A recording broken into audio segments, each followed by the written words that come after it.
Thank you. Welcome to this evening's meeting of the Horsham Planning Committee. I am Councillor Ellis Brown and I will be chairing this committee meeting this evening. I shall be supported by the Vice Chair, Councillor Van der Boer, and the professional officers. Thank you for attending, members of the public, but may I remind you that this is not a public forum for the public to ask questions or challenge the points raised during debate by officers or members of the committee. You must not engage with the members or, importantly, call out during the meeting. We have a full agenda, so if you have requested to speak, when invited to do so, it's important that you keep to your allotted time. This will be monitored and you'll be asked to finish promptly. Your comments and discussion points must be relevant to the application the committee is considering. We are not expecting a fire drill this evening, so should you hear the alarm, please make your way to the nearest exits, which is located in the rear of the chamber, and then assembly outside the Lynn Cross Public House. May I ask council members and members of the public, please turn off your mobile phones or turn them to silent. Remember, turn on the microphones when you're speaking and turn them off when you have finished. I also remind everyone here this evening that you should show respect to one another throughout the debate. Thank you. When members are voting, make sure your arms are clearly raised so that we can accurately capture the votes. I also remind members on the committee you cannot vote on applications within your ward. I'd also ask everyone here this evening to refrain from any personal comment. Okay. Refrain from any personal comments relating to the officers or the members of the committee.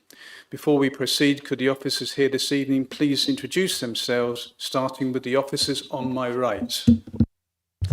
Thank you. Jason Hawkes, Principal Planning Officer.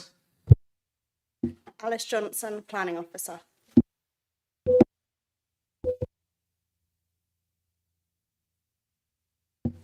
Try again. Good evening, Emma Parks, the Head of Development and Building Control. Claire Brown, Principal Planning Solicitor. Melissa Stellard, Democratic Services Officer. Thank you very much. Agenda item number 1 is apologies for absence and notification of substitutes. Do we have any apologies and are there any substitutes? Yep, we have apologies from Councillor John Trollope and Councillor Warwick Hellawell is substituting for him this evening. Thank you very much. Declarations of members' interest. Councillor Vickers. Thank you, Chairman. I'd like to declare a personal interest in DC 250638. I'm a parish councillor and Southwater Parish Councillor speaking this evening, but I don't sit on the planning committee. Thank you. Thank you. Councillor Lambert, yes. Thank you, Chairman.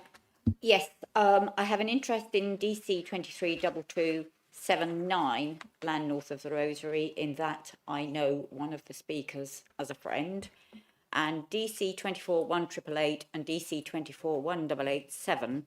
I've spoken to the legal officer and I will leave the room for that because it's directly adjacent to my house. Thank you. Okay, thank you very much. There are no announcements from the Chair or the Chief Executive.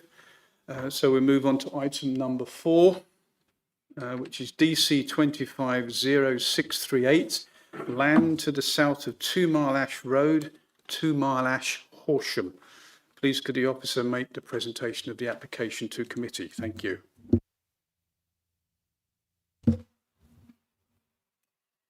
The application relates to an agricultural field located immediately south of 2 Mile Ash, at the point it crosses the Downs Link, approximately 820 metres from Southwater. 2 Mile Ash runs along the northern and western field boundaries, with Milepost Road running along the eastern field boundary. The Backs Castle Public House, a locally listed building, lies to the northwest of the field, on the opposite side of the Downs Link. The Grade 2 listed Lawson's Farm sits to the southwest of the site and on the opposite side of 2 Mile Ash. Since the committee report was published, 2 additional support representations and 1 additional objection representation has been received. No other new material considerations have been raised that haven't otherwise been addressed in the report. Permission is sought for the addition of 5 playing pitches of a suitable size for the relevant team's age group, 2 composting toilets and a gravel surface car parking area with 55 spaces. The submitted information indicates the site will be used by up to 116 players and 55 parents at any one time. The built-up area boundary of Southwater is located some 250 metres directly east of the site. This boundary reflects policy SNP 2.2 allocation within the Southwater Neighbourhood Plan for some 422 to 450 homes west of Southwater, with the allocation site now also forming part of the wider strategic policy HA3 land northwest of Southwater allocation and the draft Horsham District local plan. There would be no appreciable visual relationship between the current application site and the new development. This slide shows the field as existing, as viewed through a gap in the hedge to the south of the site, looking towards Croft House. This slide shows the view into the site from Milepost Road. It demonstrates the open characteristic of the site and the surrounding fields. To the left of the photo, you can see the beginning of the mature trees and hedgerow.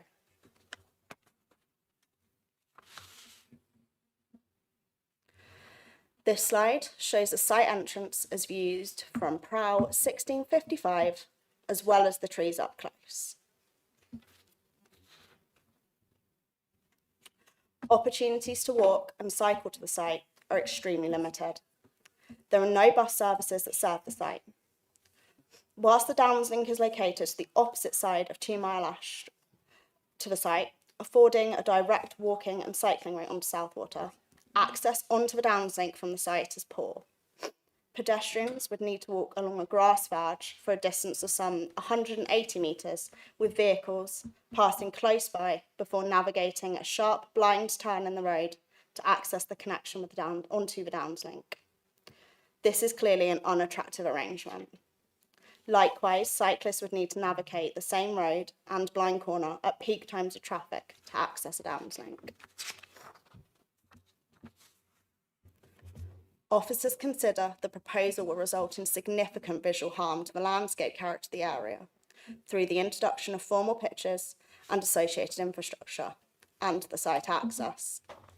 The proposal would clearly formalise and urbanise the site, changing its nature to the detriment of the surrounding rural landscape character. Its use would appreciably, even with the limitation hours, alter the nature of the site and surrounds, significantly increasing vehicular trips to and from the site and creating noise through pitch use and vehicles' comings and goings. These all fall out of line with policy expectations, which seek to preserve tranquil countryside settings. Officers recognise the clear benefits of providing these pitches to the community in terms of physical and mental health and community and social interaction, and the harm that has occurred from the football club being unable to continue to use their current pitches at Phillips Field. This need has also been acknowledged by the Council's Leisure and Community Sports Consultee. However, officers conclude that these clear benefits, evidenced further by the large number of letters of support received from the community, do not outweigh the harm afforded by the site's unsustainable rural location. The application is recommended for refusal on this basis. Thank you. Thank you very much. I'd like to invite the first speaker this evening, and that is Martin Hayward, apologies. And you have 3 minutes. The table is over on the far side there.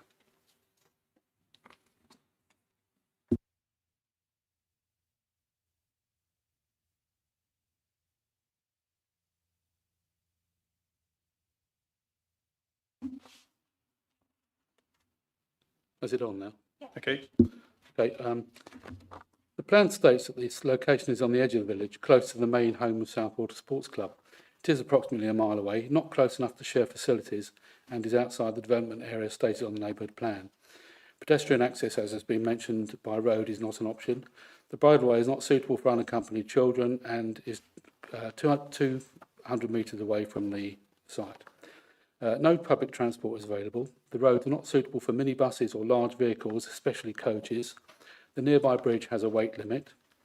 5 football pitches, evenings and weekends, would result in a vast increase in traffic transporting volumes of people.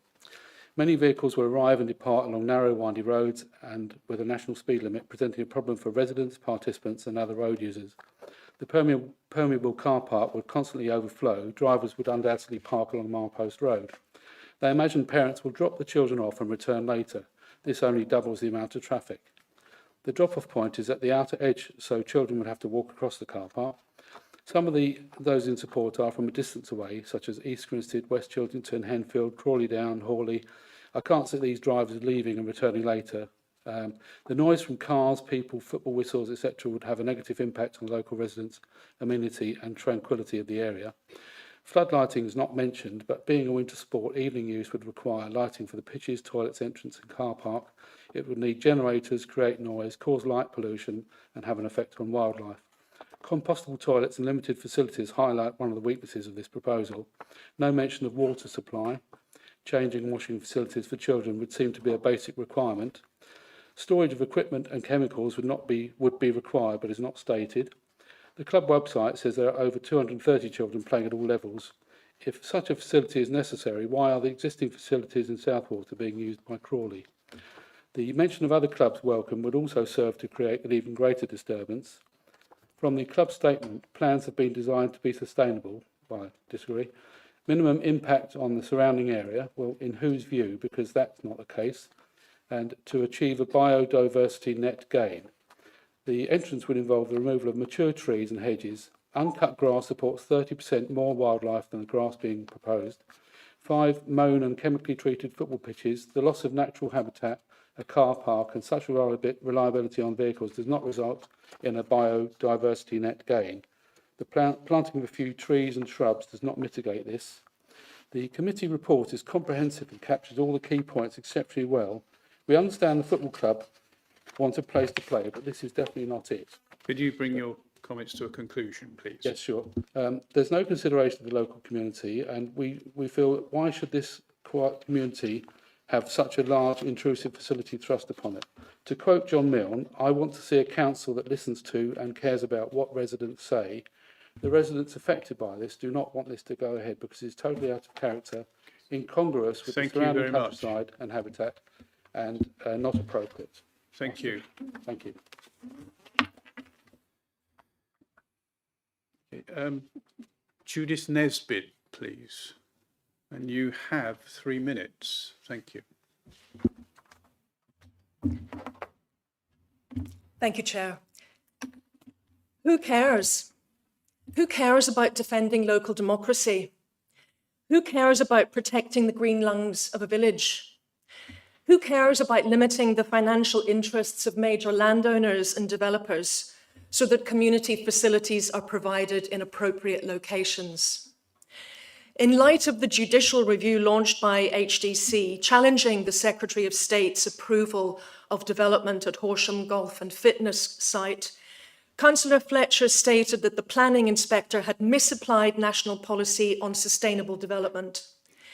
HDC's legal position is that the Southwater Neighbourhood Plan stands and that maintaining public trust in the planning system means upholding it. It therefore follows that the current application should be refused. HDC supports the involvement of local communities in plan-led development, so it should respect Southwater Parish Council's judgment that this application conflicts with our neighbourhood plan. It is outside the built-up area boundary and would urbanise an undeveloped rural landscape of local value and sensitivity. It threatens wildlife and biodiversity due to the loss of agricultural fields, removal of trees and hedgerow, and its proximity to Cortland Wood, ancient woodland, where residents report sightings of deer, buzzard, red kite, and barn owls. The ecology report on the revised application identifies errors in the metrics used and inadequate and inconsistent information. In addition, flooding regularly brings traffic to a standstill at the bottom of Bonfire Hill, and this would only get worse. The application relies on car journeys on unlit country roads without pavements, but underestimates the traffic and contradicts the club's public statements about user numbers. The club has discussed increased use of the proposed facilities, and the parish council has raised concerns about incremental development, turning the whole field into a sports complex. This application is dishonest about the club's ambitions for future development, despite the lack of mains water, electricity and drainage. It does not comply with Public Health and Equality Act requirements. It contravenes the policies of Horsham District Planning Framework for countryside and environmental protection, sustainable transport and sustainable development. It is not essential at this site and cannot be considered quiet, informal recreation. It would result in a noisy, intensely used sports complex. You bring your comments to a conclusion, please. In conclusion, the requirement that this is the only practicable option is not met. There are around 350 acres within Southwater's planned development boundary, much of it under the same ownership as the proposed site, and closer to the village, offering more suitable you've had sites. your 3 minutes. Thank you.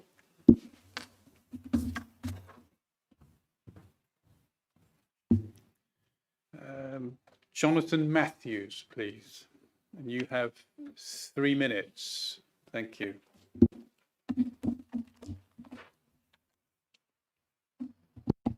Thanks for the opportunity to speak.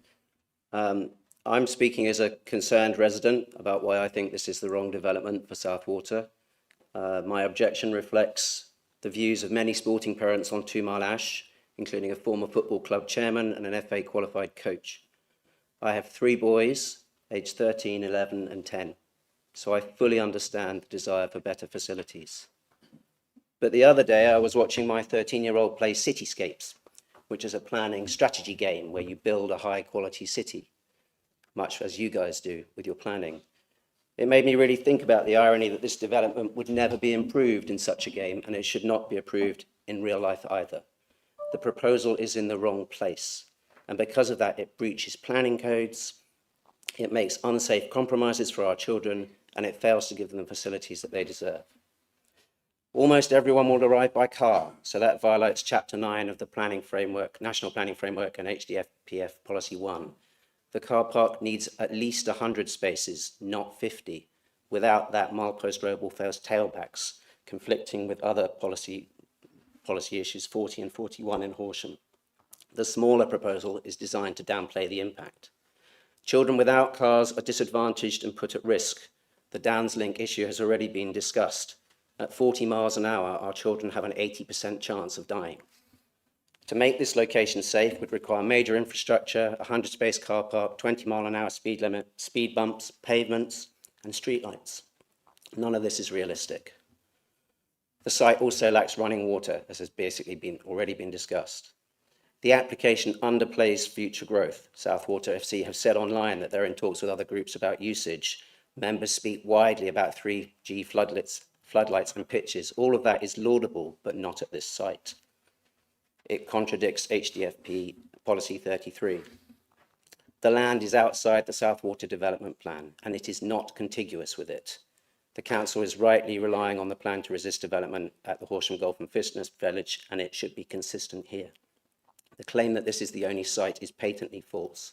Other appropriate long lease sites were offered, and Southwater FC now play across multiple grounds like many clubs, including the hockey club I play for. There are clearly alternatives, and it is not essential breaching HDFP policy 26 and 43. The right location is clearly within the 350 acres allocated in the Southwater Development Plan, ideally next to a new school. That would be safe, accessible by bike and on foot, and deliver proper facilities. That is what our children deserve, and that is what the council should move forward with. Thank you very much.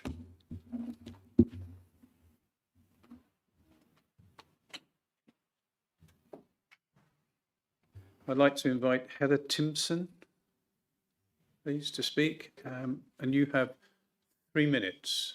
Thank you.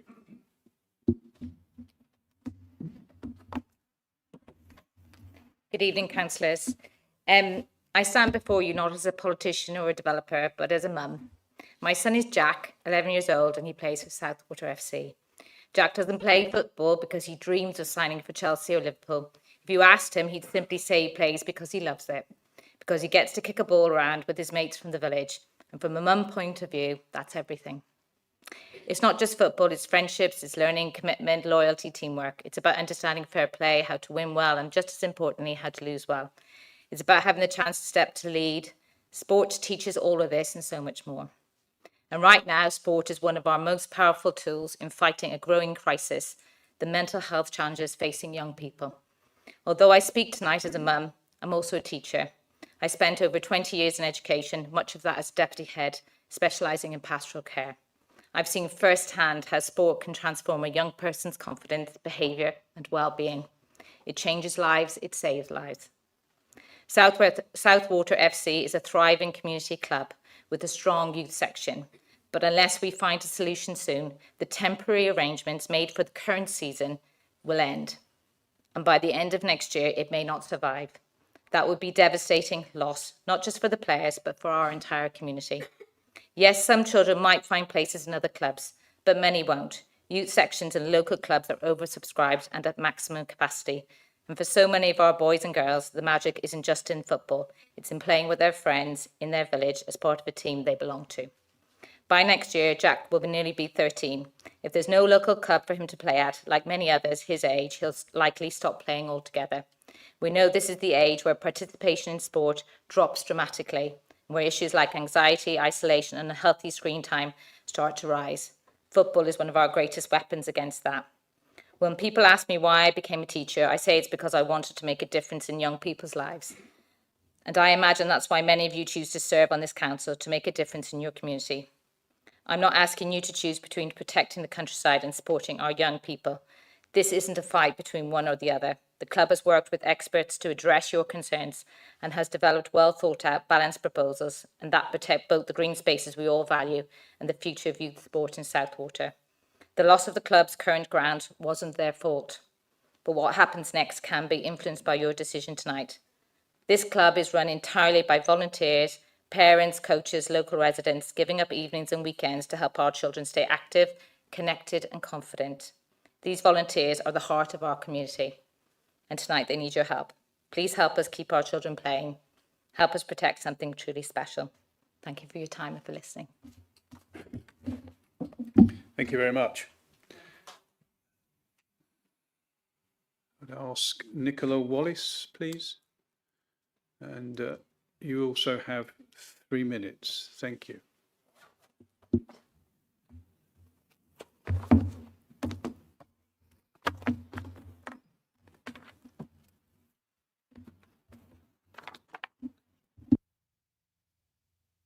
You've turned it off. You should. That's it. Thank you, Chair, for allowing me to speak today in support of the application. The proposal has significant support from the local community and will benefit hundreds of local children.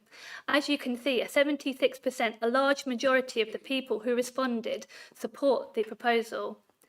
National and local policies all support the delivery of sports and community facilities to meet identified needs.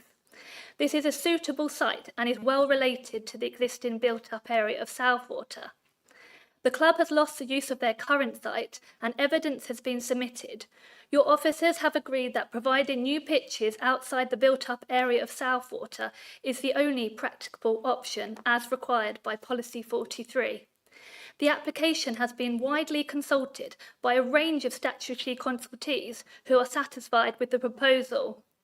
The Council's landscape architect's comments are on subjective matters and your committee will come to a view taking the application as a whole.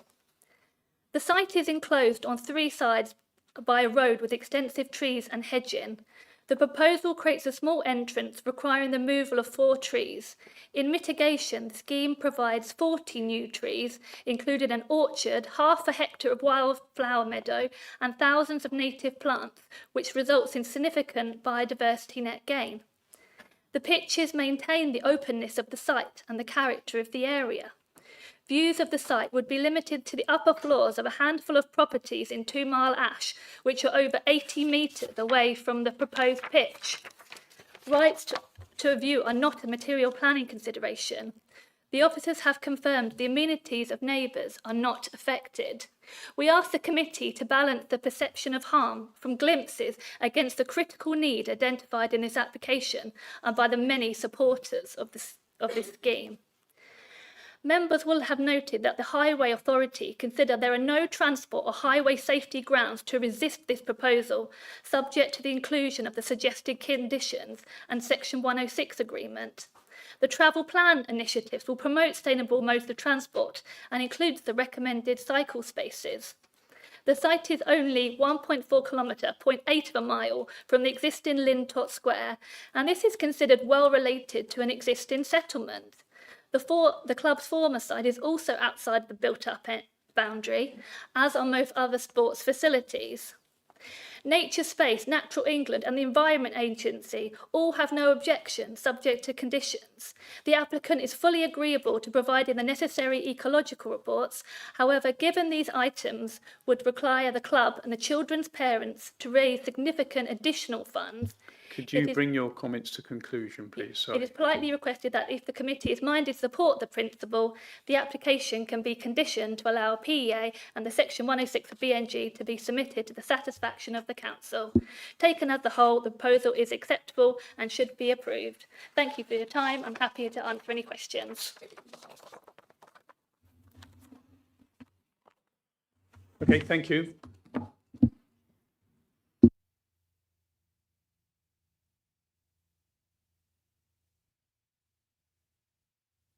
Okay, I would invite James Sambrook, please.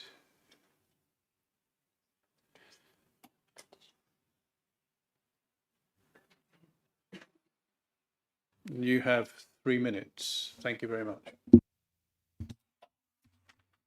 Hello, my name's James Sambrook. I'm the chairman of Southwater Football Club for the past 5 years. My association with the club spans over 10 years when I established my son's under-16 team. We have always faced the risk of losing our pitches and posed a significant challenge, and in 2024 the concern became a reality. The land we called home for the last 40 years is privately owned and its availability was never guaranteed. For the past 5 years we have actively sought alternative sites. Early 2022 we explored potential purchase of Phillipsfield by us, the Parish Council and Fletcher Trust, but the prices quoted by the landowner were unrealistic. Unfortunately, no large enough land exists within the village, and the land outside we couldn't find available or affordable. Inclusion of Phillipsfield as a privately owned land outside the built-up boundary of the Parish Council's neighbourhood plan as a community asset was always a risk, as we never had control over retaining the resource for the village. This season we have managed to secure temporary pitches for our teams. However, the growing demand resulting from Horsham's expanding population and the growth of other Horsham-based football clubs, it has placed considerable strain on these resources. Consequently, pitch availability cannot be assured, particularly if priority is given to local Horsham teams. According to the 2021 census, 26.5% of Southwater parish population is under 17 years old. With substantial residential development in recent years, what additional outdoor space has been provided for our children? The club is keen to expand in its provisions for girls' football, which has seen a rapid increase in popularity recently. The FA notes that 56% increase in the last 4 years, and the local PAM policies have yet to reflect the growth. We currently don't have a girls' team due to not having any access to pitches on a Sunday. We have had conversations with Southwater Royals, although early days, we did discuss the option of their girls' team using the pitches on Sundays while we look for opportunities either separately or together. Provisions of these junior pitches is essentially our community ensuring that current and future junior players can participate in football within the Southwater area. Notably, proposed pitches are closer to the Lintott Square, the village centre, than our previously lost pitches. In conclusion, football is a powerful tool for children's overall development, promoting physical fitness, mental strength, social engagement and valuable life skills within an inclusive environment. Thank you for your time. Thank you very much. Okay, could ask Justin Tyler to present, and as Southwater Parish Council, you have 5 minutes. Thank you.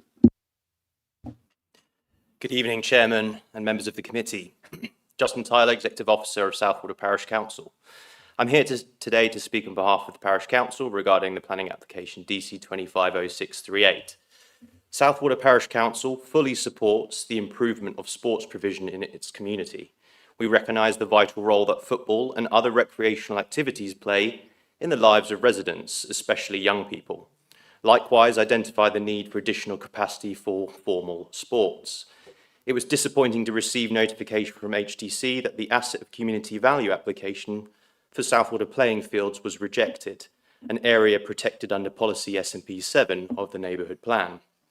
We are, however, actively working with Southwater Football Club and other local teams to explore alternative, more policy compliant solutions for their future sporting provision.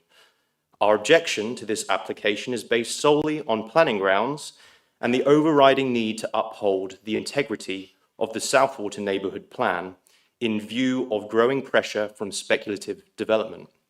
The proposal site lies outside the built-up area boundary in direct conflict with policy SMP 1 of the neighbourhood plan. This land is designated as a landscape of local value in the Southwater Landscape Sensitivity and Capacity Study, which identifies it as having no capacity for development.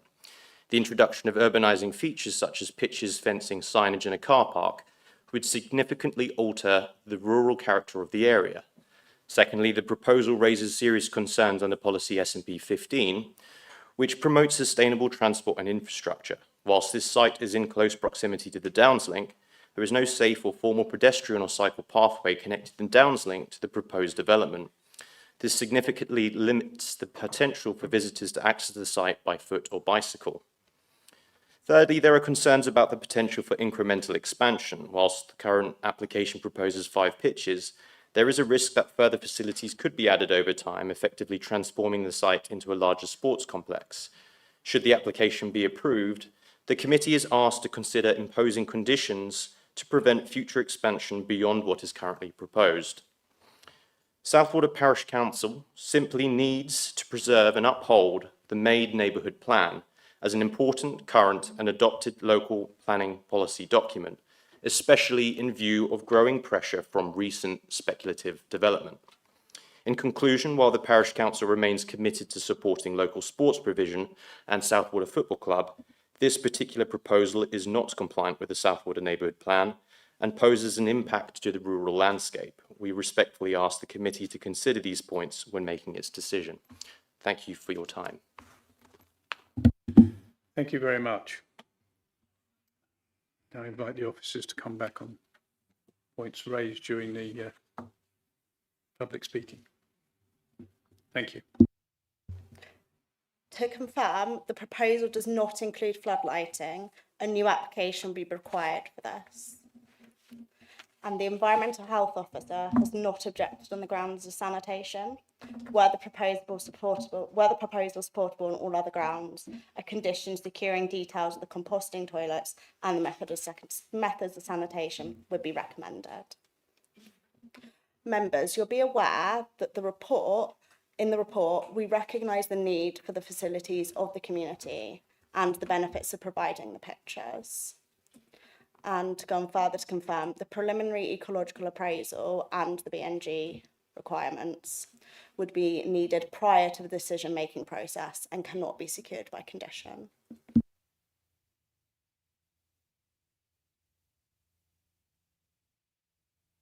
Okay, thank you. I will now open this up for debate by the members. Thank you. Councillor Blackburn, yes. Thank you, Chairman. I'm Ward Councillor here for this application, so I won't be able to vote later when the vote comes. But I do have just a couple of things I want to add to the really wonderful content we've just heard from residents and from the Parish Council. It's of course wonderful to see the popularity of football in Southwater and throughout the district and the country, and to see too that it's growing all the time at the moment and includes girls and women. and room must be made for that to continue. The football players and their coaches, clubs, and where the younger ones are concerned, the parents who get involved, they have my every support wherever I can possibly lend it. Recently, we had another application come through this committee for football playing facilities in Southwater.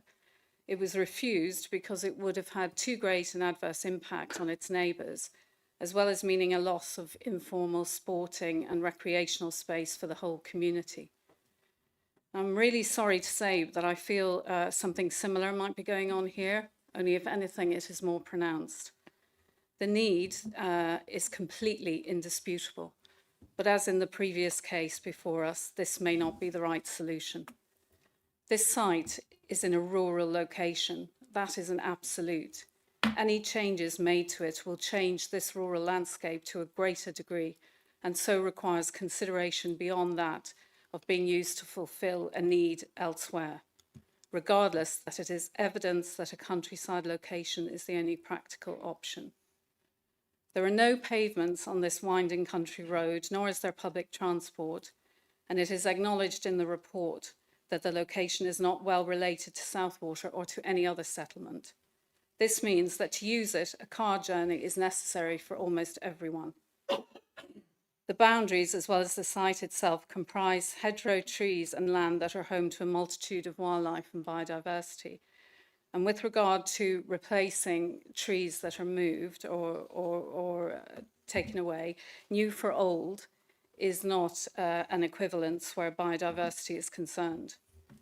Further, the site is not allocated for development within either the HDPF nor the Southwater Neighbourhood Plan, and is not designated as local green space, local community space, nor as formal or informal sport areas under various policies. Now, it may be suggested that a possible new development in Southwater will bring the settlement closer to this site, and while it is true that an allocation has been made for this, there is no dateline. I would much rather that any application there included the sporting facilities that the village is clearly lacking, and that the developer was community-minded enough and cared enough about cohesion and quality of life in the village to build these facilities very early on in any project. The facilities are needed imminently, and it would be far better to have them inside the village boundaries where footballers, young and old, can easily access them.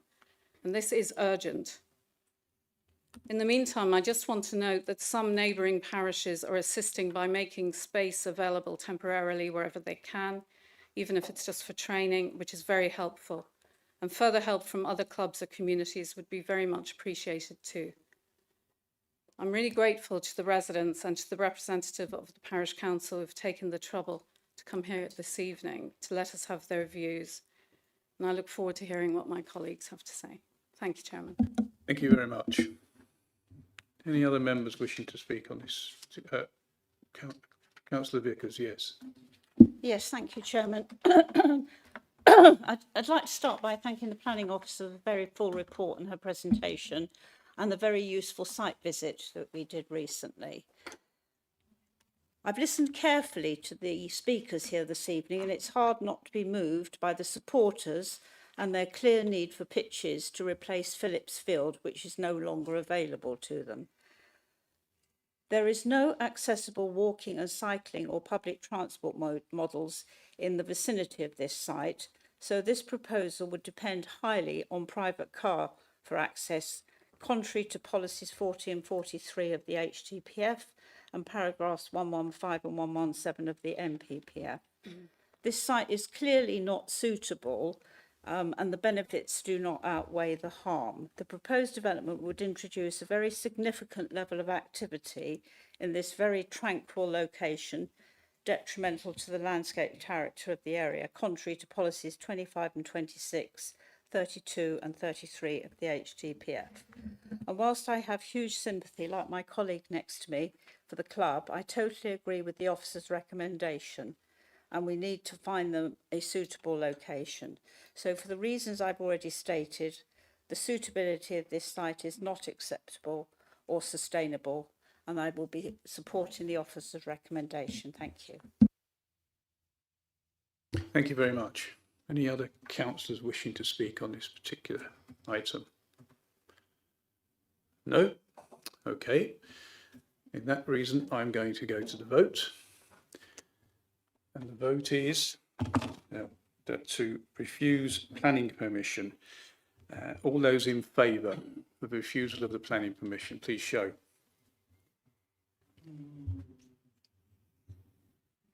It's unanimous. No, I haven't voted. Oh, you haven't voted. Okay. 13 against. Any abstentions? 1 abstention. Okay. Any against? No, therefore the application has been refused. Thank you. Members, if we just sit tight for a moment. If members of the public wish to leave, they can do so. Thank you.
Okay, thank you very much. We're now going to move on to item number 5, which is DC 232279. At the end of this particular application, we will take a short break, 2-minute break at the end of this particular application. So I'd like to invite the officers to present this particular item, which is DC 232279, land north of the Rosary, Partridge Green. Thank you. Thank you. So before I start the presentation, I have some updates. The legal agreement for this application has now been completed. The agreement has been available to view on our website. It secures affordable housing, travel plan coordinator, an auditing fee, public rights of way improvements, and the management of the open spaces. Also, 2 additional objections and 1 additional letter of support have recently been received. These do not raise any new material considerations. It should be noted that one of the objections received today is queried whether a sequential test for flooding is required for this proposal, and also queried the conclusion that the scheme is appropriate in terms of flood risk. As outlined in the report, a sequential test is not required for this proposal, and the local lead flood authority has commented that the amended flood risk details are acceptable, subject to conditions. So this application is for land north of the Rosary as an outline application for 81 dwellings. You can see the site here outlined in red, adjacent to the Downs link. This application has been to committee twice before, in September last year and March earlier this year. This shows the indicative master plan. The resolution of the previous committees was to approve permission subject to completion of a legal agreement. However, prior to completion of the agreement and the determination of the application, the Environment Agency amended their flood risk maps. This was after the March committee and therefore not considered in that presentation. The amendments to the flood risk shows a change to the flood risk zones within the site. As such, the application has had to submit an amended risk assessment and the local lead flood authority reconsulted. Given the change is considered material, it was considered appropriate to bring this item back to committee. So this map shows the site overlaid with the old and new Environment Agency flood maps for fluvial flooding. This is the most significant change. As shown on the old map to the left, previously there was no fluvial flooding indicated within this site. Then in the updated map to the right, the site is now subject to fluvial flood risk areas as shown there. This is limited to the northwestern part of the site, with the most at risk area being to the northwestern corner of the site. So this plan shows the old and amended Environment Agency flood risk maps for surface water flooding. Conversely, the areas prone to surface water flooding have now shrunk back when compared to the old Environment Agency map shown on the left. The areas in the amended map on the right now show the areas at risk to the northern and western part of the site. Combined, the extent of flooding remains broadly as before to the northwestern part of the site, now split between areas of fluvial and surface water flooding. To address this change, an amended flood risk assessment has been submitted. As before, no dwellings are proposed within the flood risk area. This parameter plan shows the proposed housing sited to the south and northeastern parts of the site. This is the same as previous proposed outside the flood risk areas.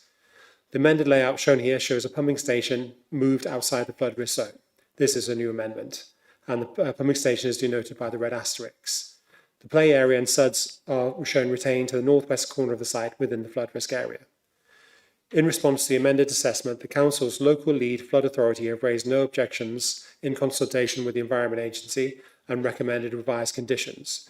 These are set out in the report. As such, subject to these conditions, the scheme is considered appropriate in the context of the new flood risk maps. As outlined in the report, there has also been a minor amendment, description of development, to include up to in the description of 81 dwellings. This allows reserve matters application to propose less than 81 dwellings, but no more than 81. The report also outlines a consultation response from Natural England on an updated appropriate assessment. The scheme is therefore recommended for approval, subject to conditions outlined in the report. Thank you. Thank you very much. I'd like to invite the first public speaker, which is Andrew Munson, please. And you have 3 minutes. Thank you.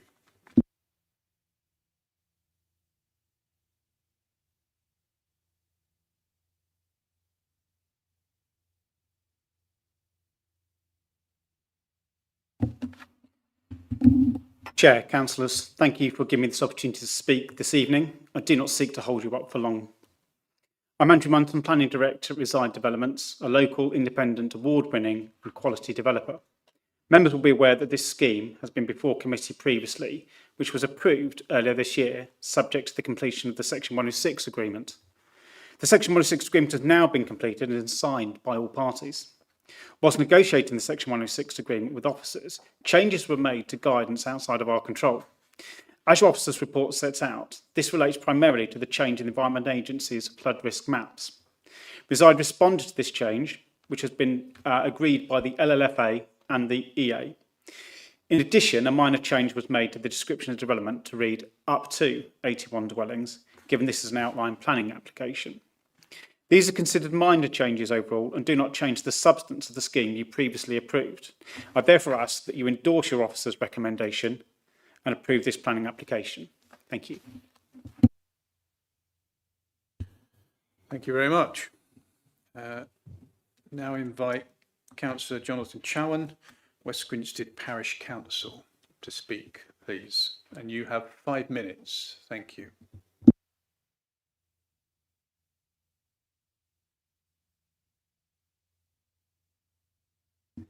You need to turn your microphone on, sorry.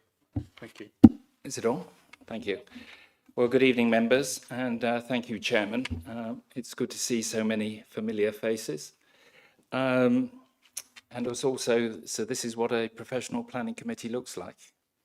I would just like to make one comment on the application before I go into from what I've heard tonight. And I'd just like to say that one of the reasons for the application returning is the consultation with Natural England. I wish you luck with the Sussex North Water certification. especially if your partner in that journey is Southern Water. But I digress. Back to application DC 23-2279, West Grinstead Parish Council objects to this development and have already been clearly set out in previous submissions, so I won't repeat them here. But if the committee remains minded to approve this application, I respectfully ask that they strengthen condition 16 by adding the following requirement: that a significant financial contribution be secured from the developer, who I heard is up for changes tonight, to reinstate the full number 17 bus timetable, serving Partridge Green, Cowfold, Mannings Heath, and providing direct access to Horsham bus station, hospital and railway station. Why is this important? This is not about asking for something new. This is simply about restoring a vital public service we had in the past. Bring back the full bus timetable would support sustainable transport by linking homes to buses and rail, boost the local economy, making it easier to access shops and services, enable access to healthcare such as Horsham hospital appointments and eye tests, improve connectivity to schools and colleges for our young residents, and advance our own stated climate goals by reducing car dependency, and address a major concern repeatedly raised by our village community. We're talking about 81 homes in this application alone, with another 175 in the pipeline. That's a 40% increase in Partridge Green's population at a time when we've just lost our last GP surgery. Please, no more homes in Partridge Green. Is it really too much to ask the developers to contribute towards restoring a key bus service? One that benefits residents and the new residents, supports infrastructure, and delivers on your commitment to greener, more inclusive growth. So I say, bring back buses. How many of you here tonight will say the same? And more importantly, vote the same? Thank you, Chairman. Thank you very much.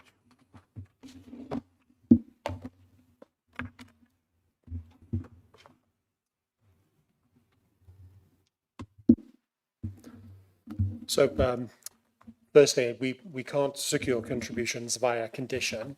If that was the case, we'd have to go through the Section 106, and as I said, legal agreements has already been signed and completed, but that would require an additional obligation and a new legal agreement, and that wouldn't be considered appropriate for this application. It's understood that the 17 service has been limited, and that was taken into account at the last committee. It was discussed at the September committee, and the sustainable transport implications of this proposals are outlined in the report. It's seen as a partly sustainable location, given its proximity to the facilities of Partridge Green, which is classed as a medium village in the local plan, with some services for local residents. So it is within walking distance of those services. So we can ask for contributions for bus services where appropriate, but that would have to be appropriate to the scale of development, given its location and the quantum of development, and that wouldn't be appropriate for this application. And that was something which has been already looked into. Thank you. Thank you very much. I now will open this up for debate by the members. Thank you. I'll come to you in a moment, Councillor Mercer. Councillor Lambert, yes. Thank you, Chairman. Yes, I was at both previous committee meetings and I spoke at both of them. And even at the last one, we still had a doctor's surgery in the village. We no longer have any doctor's facilities in the village. And after 10 o'clock, if you are from the Cowfold surgery, you can either get to it but not back, or back but not to it. It's one or the other. Anyway, I think the question I had has been answered. It was about the pumping station, which I know is a sealed unit, but at 6.4, it says it's in flood risk zone 2, and at 6.8, it says it's not. But you're saying the amended asterisk is not in flood zone 2. That's correct, yes. It's been amended to remove it from the flood risk zone. Super, thank you. Councillor Mercer. Thank you, Chair. I just want to be assured about risk around the paragraph 6.7 and 6.8, which explain why there is no specific requirement for, in spite of the changes shown, to have a sequential test. In other words, I presume a new test of the risk of flooding to the development area. And it then says that there are certain aspects of the development that are not classified as vulnerable, and therefore, although they would be in the flooding area, that doesn't trigger a test. So that sounds quite marginal to me, and I'm concerned that any future inhabitants of this development might end up coming back to us saying, why on earth did you agree this when actually it floods regularly? So I'd like to hear some words about, how the risk element of not doing a sequential test at this point. Well, the NPPF is quite specific about when to apply the sequential test and when it's required. So that's paragraph 1775 of the NPPF. And it's very clear that in situations where you have no built environment within a flood risk area, and that includes access or escape routes, land raising, or other potential vulnerable elements, then that wouldn't require sequential tests. So in this instance, you can see from the plan, there's no housing or built environments within the flood risk area, and the access isn't, or no emergency access. So then it relates to whether there are any vulnerable elements within the flood risk area. So the pumping station, even though it's being said that would be waterproof, so strictly speaking, that could be within the flood risk area, but that's been removed, so that's no longer applicable. So then that remains that you've got the SUDS and the LEAP. So in the NPPF, and I think it's Annex 3, it lists what's classed as a vulnerable element, and they're not within that. They're not listed. So it meets the requirements of the NPPF as not requiring a sequential test. Notwithstanding that, it has been, we've had an amended flood risk assessment submitted by the applicants to address this change, and that's been looked at by the LLFA, who've also consulted the Environment Agency, which is quite unusual, for their opinions, and they're happy with the amended flood risk assessments. And as I said in the report, they've put amended conditions in. So the new conditions are slightly a bit more onerous than they were before in terms of the details being required. So hopefully that will give you the assurance you need. Councillor Clark. Thank you, Chairman. I read the section particularly between paragraphs 6.3 and 6.9. Now, I always thought I understood what a SUDS was meant to do. I find it quite amazing that the SUDS still remains in the flooded area, so therefore can't fulfill its function in that sort of weather. So and I hear what you said about the NPPF, which doesn't make it right, but the point is there a risk of, how can I put this, polluted water finding its way into the floodwater and into the river and the rest of it? I don't understand how the SUDS would work if it's flooded, essentially. Well, that is addressed in the by the LLFA, and if you look at condition 24, this is an outline, so you'd require details on reserved matters. So condition 24 outlines details that are required to be submitted as part of that, and that does, if you look at the list there, it does require the details to demonstrate that the proposed water drainage system is capable to be, works basically within critical storm duration. So the applicant will have to look at the quantum of development and whether the SUDS was quite a big SUDS, whether that's appropriate in terms of the the flood risk and the amount of water that can take. So those details would need to be submitted, and that it's quite clear in there in condition 24 in the wording that that has to be taken into account in the submission in the reserve matters. So what you're saying is this condition in theory should prevent my worst nightmare, basically. It's not my worst nightmare, but I think you get the message. Yes, this is a new condition which the LLFA have put in specifically because of the for that reason. Yeah. Councillor Vickers. Yes, thank you, Chairman. I refer back to condition 16, the preoccupation condition on the travel plan. I don't think the parish council's request for reinstating the bus service is unreasonable. I do understand it can't be done by condition. It would need a Section 106 agreement. Is there any way of getting that restored so that the sustainable transport and access to schools and health facilities is improved? I have sympathy with the parish's view. Thank you. I think we all have sympathy with any reduction in bus service. Obviously, any bus service needs to be viable. I think the critical point on this matter is, as my colleague said, that the circumstances were no different last time round. The officer noted the reduction in that service, and we need to be consistent in our decision making. So I think we need to be very mindful of that. Also, obviously, there's no guarantee a contribution will deliver a bus service. You know, it's in the control of a third party. So they're always challenging. And those sorts of discussions generally happen on much larger sites with significant engagement with county and the bus provider. And obviously, none of those conversations have happened. So my view is, at this point, such a request would be unreasonable. We have no evidence to put forward, and it's inconsistent with the decision members made last time. Thank you. Okay. Any other member wishing to comment? Councillor Livingston, yes. Just very briefly, could we put the informative note in with outline application to take care of, to consider disabled and elderly residents when they're deciding on the type of dwellings they're providing?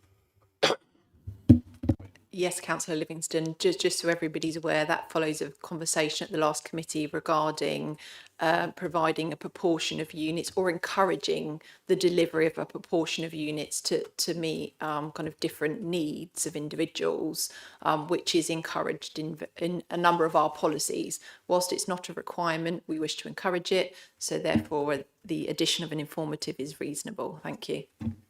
Thank you. And could the officer capture that, please, in the minutes? Thank you. Councillor Croker, yes. Thank you, Chair.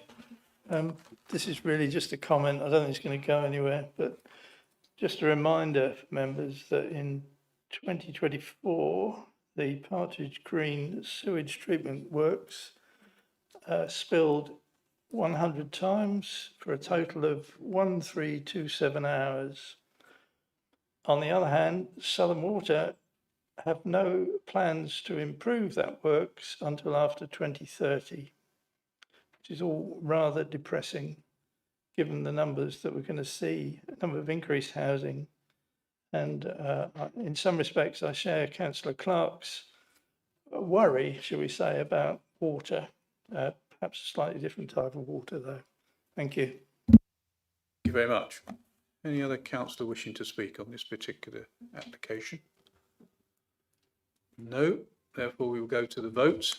The recommendation is to approve outline planning permission subject to appropriate conditions and the completion of a Section 106 legal agreement within 4 months of the decision of this committee, or such longer period as is agreed by the Director of Place acting reasonably and properly.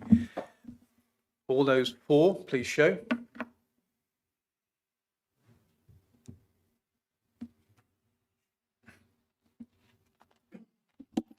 For. Are those against? None against. Any abstentions? And 1 abstention. Therefore, the recommendation to approve outline planning permission has been granted. Thank you. We will now take a very short break, 2 minutes maximum. Well, I'll give you 3. We can run. You spoiler, you. 3 minutes, sorry. Thank you.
No. No.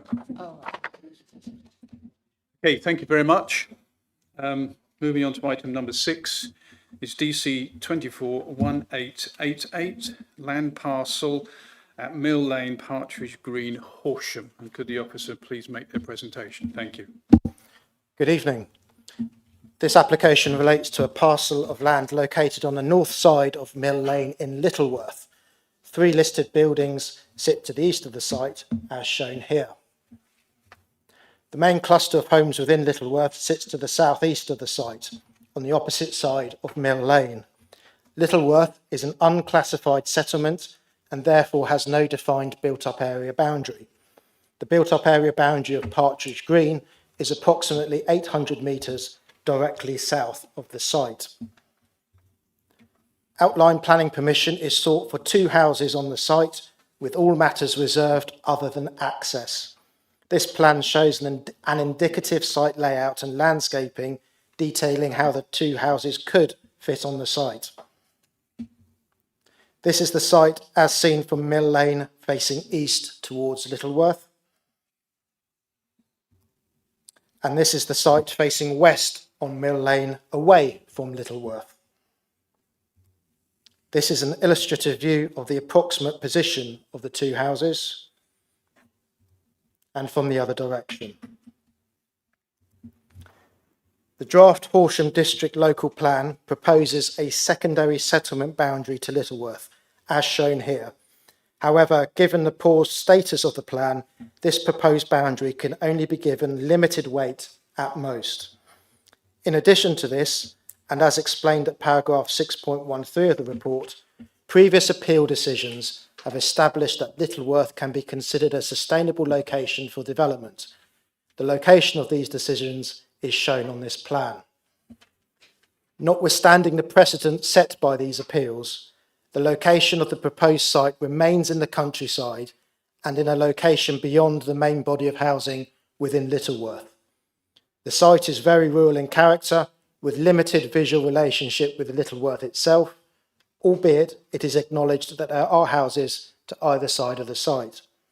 Nevertheless, the advice of officers is that the proposal will result in harmful urban creep into the countryside, leading to harm to the landscape character and visual amenities of the site and surrounding areas. This is contrary to Development Plan Policies 25, 26, 32 and 33. This harm is considered by officers to significantly and demonstrably outweigh the benefits of the housing when applying the NPPF paragraph 11D tilted balance. The application is recommended for refusal on this basis. Thank you. Thank you very much. I'd like to invite the first public speaker, Councillor Jonathan Chowan, West Grinstead Parish Councillor, and you have 5 minutes. Thank you. Thank you, Chairman. I'll try not to keep you.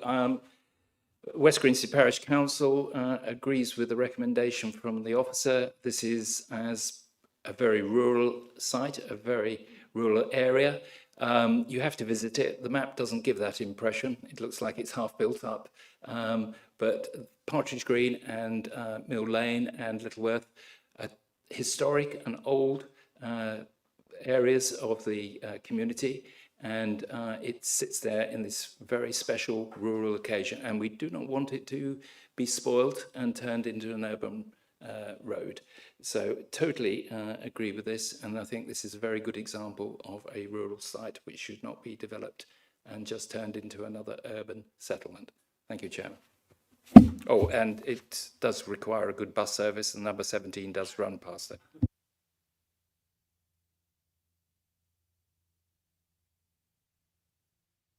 Thank you very much. Okay, I now open it up to the members of the committee. Anybody wishing to comment on this particular application, even if it's about the bus? No? Okay, then we'll go straight to the recommendation and vote on the recommendation. The recommendation being to refuse outline planning permission. All those in favour, please show.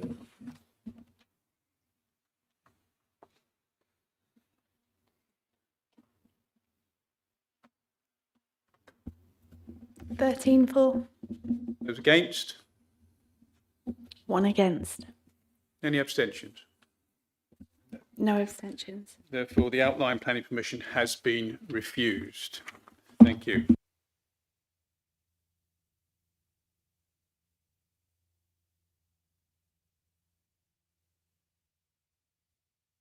Moving on to item number 7, which is DC 241887, Pottersfield, Mill Lane, Partridge Green, Horsham. Please could the officer make the presentation to the committee, please? Thank you. This application relates to a further parcel of land located on the north side of Mill Lane in Littleworth. This site sits 60 metres east of the previous application. The 3 listed buildings now sit to the west of the site, as shown here. A public footpath runs along the eastern site boundary. The main cluster of homes within Littleworth sits to the south and southeast of the site, on the opposite side of Mill Lane. As I explained earlier, Littleworth is an unclassified settlement and therefore has no defined built-up area boundary, with the nearest built-up area boundary of Partridge Green being 800 metres to the south. Outline permission is sought for 2 houses on the site, with all matters reserved other than access. This plan shows an indicative site layout and landscaping detailing how the 2 houses could fit on the site. This is the site as seen from Mill Lane facing east, with the houses in Littleworth on the right-hand side. And this is the site facing west on Mill Lane.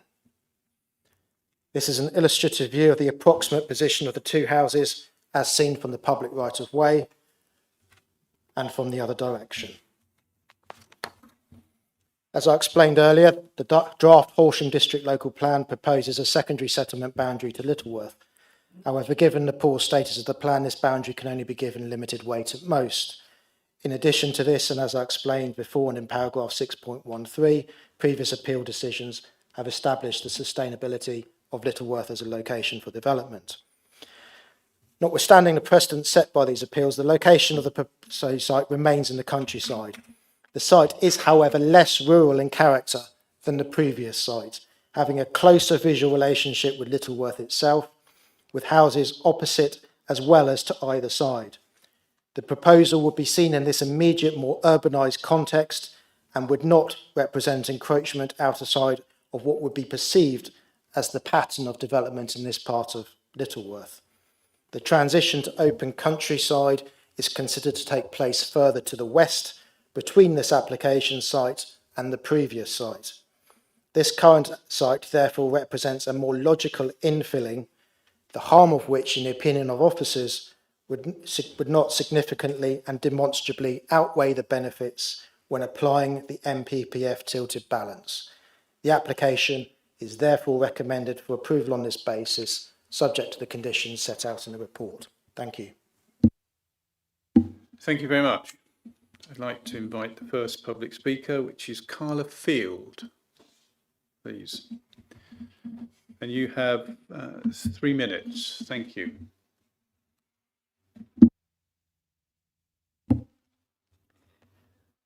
I object to this application as the adjacent application has been refused. This proposal, being only marginally less impactful, should also be refused. The same planning context applies, with only minor differences that do not justify approval. This proposal conflicts with HDPF policies and fails key criteria in the FAD guidance. Firstly, FAD requires the site to adjoin a built-up area boundary, BUAB. This site does not. It lies north of Mill Lane, outside both the BUAB and the secondary settlement boundary, which runs along the south side only. The land is defined in policy as countryside, where development is restricted. The Conservation Officer states it would be beneficial to reinforce the contrast between the rural north and the suburban south of Mill Lane. Secondly, FAD states development must not prejudice long-term planning. This proposal does. It dilutes the rural character of Littleworth and sets a precedent for expansion beyond the settlement boundary. Thirdly, the site must lie within a clearly defensible boundary. It does not. The plot is part of a historic field system with hedgerows and open meadowland. Development here would breach the natural edge of the hamlet, leading to suburbanisation and loss of landscape character, contrary to policy 25 and 26, which protect the countryside from inappropriate development. On heritage impact, the curtilage of the listed properties will be compromised. These fields are historically part of Georgian smallholdings and are intrinsic to the hamlet's heritage. The claim that there's no functional relationship is incorrect. The apple store clearly relates to the former orchards as per the deeds. This erosion of setting breaches policy 34 and MPPF 215, which requires harm to heritage assets to be outweighed by public benefit. In this case, the benefit is just to houses, acknowledged in the report itself as offering only a very minor contribution.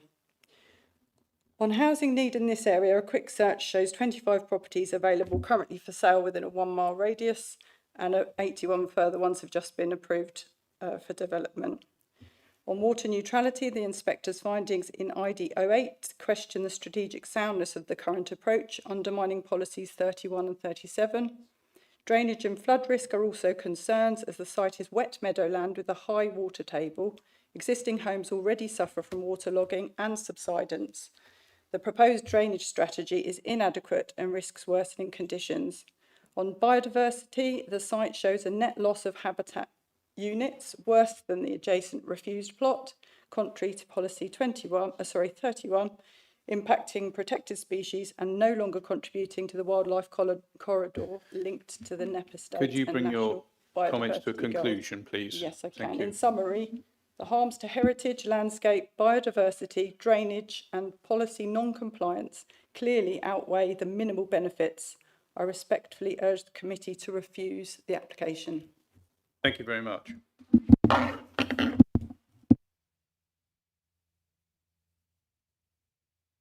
Okay, I would invite Councillor Jonathan Chowan, West Grinstead Parish Council again, and you have 5 minutes. Thank you.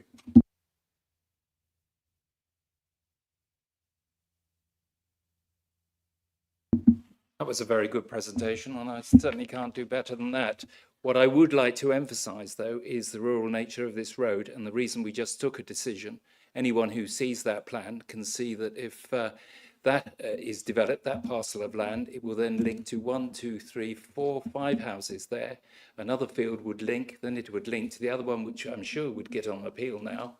And both of these applications came to us at the same time. We had great difficulty working out which was which because they looked so a mirror of each other. All the reasons that were given on the first application are all pertinent to this one. And I can't see the logic in allowing this one and granting planning permission when we couldn't grant the other one. This is a very rural lane. If you want to turn it into an urban street and urbanize our countryside, well, this is a good way of doing it. Slowly, piecemeal, putting houses, 2 5-bedroom houses on that site doesn't really help the village and what we need in housing.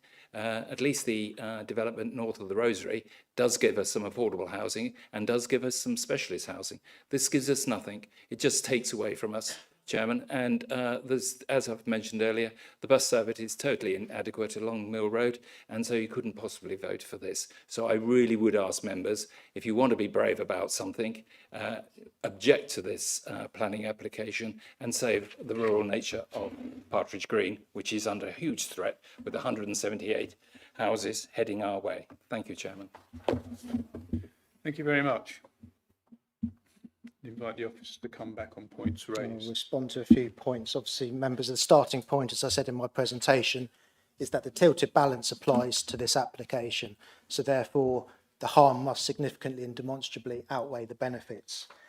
The key difference between this site and the other site very clearly is its location closer to the built-up character of Littleworth, as we say. And as I showed in my slides, there are houses opposite and to the east and to the west that give it much more urbanised character than the previous scheme. In that context, the judgment of officers, as I set out, is that an infill on this particular plot would feel logical and natural in this context. That does not necessarily set a precedent for other plots that would need to be individually assessed on their own merits. In terms of heritage impacts, the heritage officer has identified harm, but notably says that an alternative layout could ensure that no harm to heritage assets would result. So officers are not placing weight on the layout, the indicative layout that I showed you earlier. In terms of drainage and flood risk, the site is not within a flood zone for surface water or for fluvial flooding, and those drainage matters can be addressed by condition number 3. And finally, in terms of biodiversity, it is required to achieve 10% gain, and that would be secured through legal agreements on the adjacent land. So the advice of officers remains that the particular circumstances of this site are such that the recommendation remains to grant permission. Thank you. Thank you very much. I'll open this up for debate by the members. Councillor Croker, yes. Thank you, Chair. When I first looked at this pair, I thought I was fully along with the officer's logic. Having spent a bit more time looking at it, I have trouble following it, and I'm,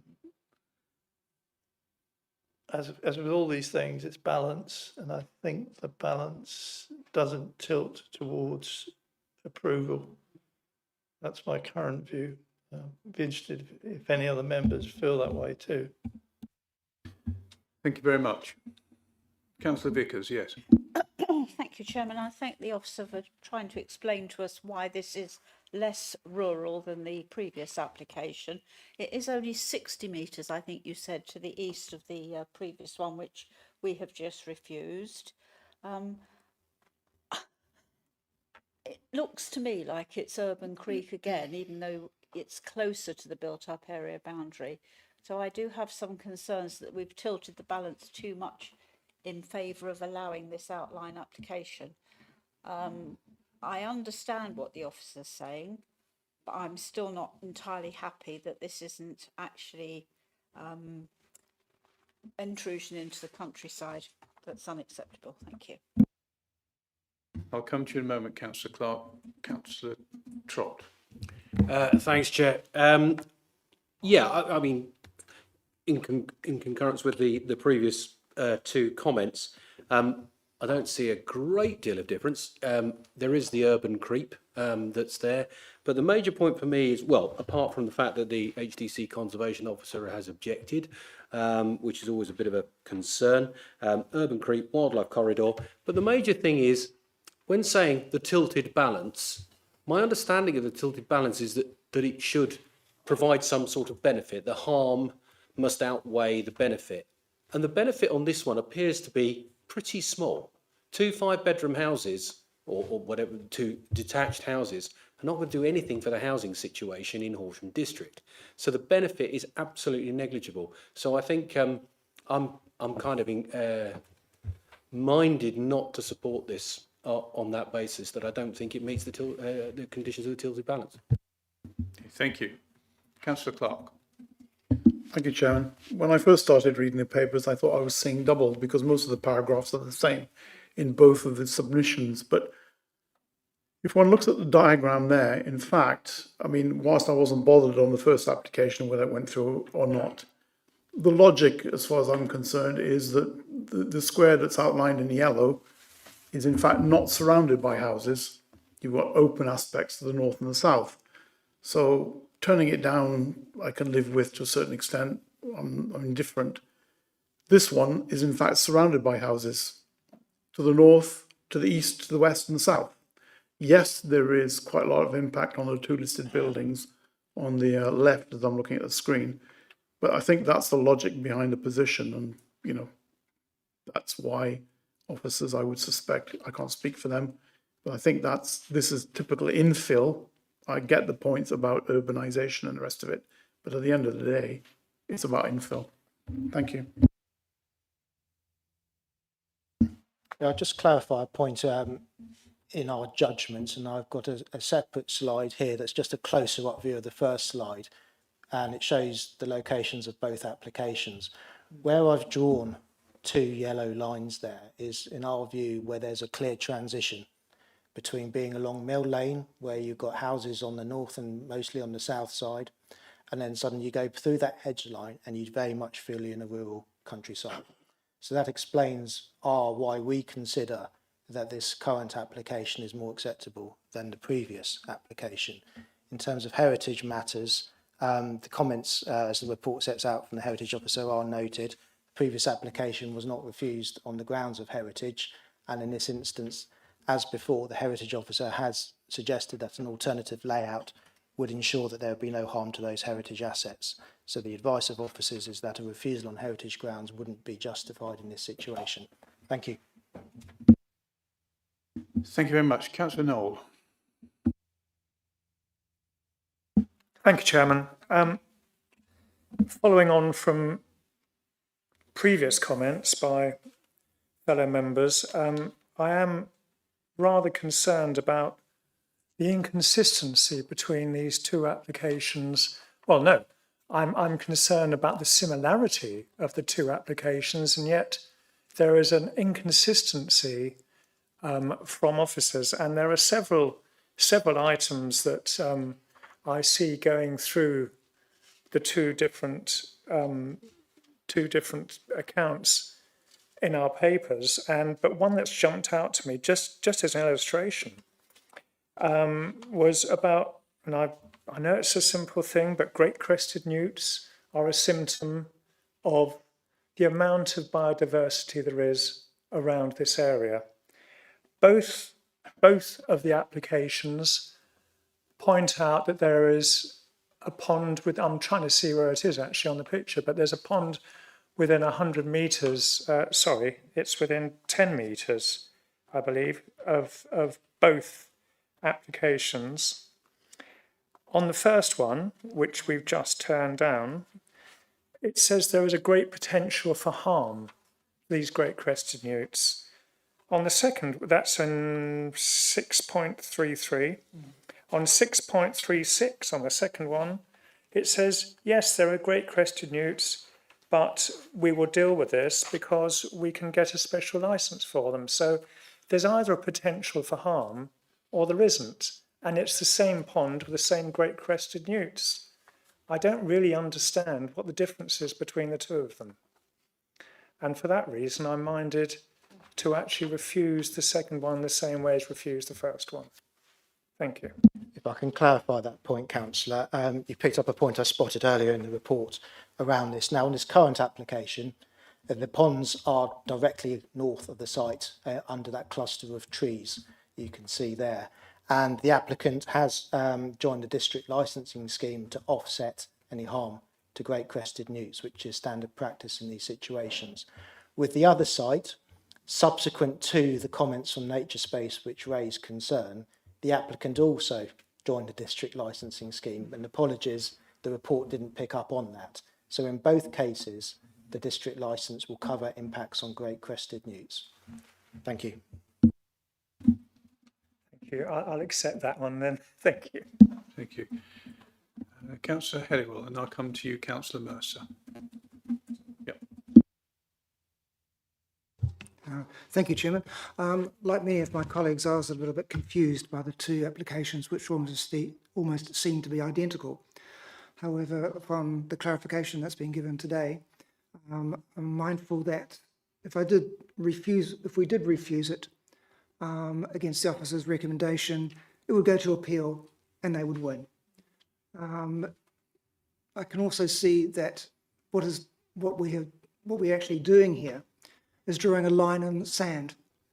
Development will take place by infill, as we look at it, to the right of the line, and to the left of the line, development will not be allowed.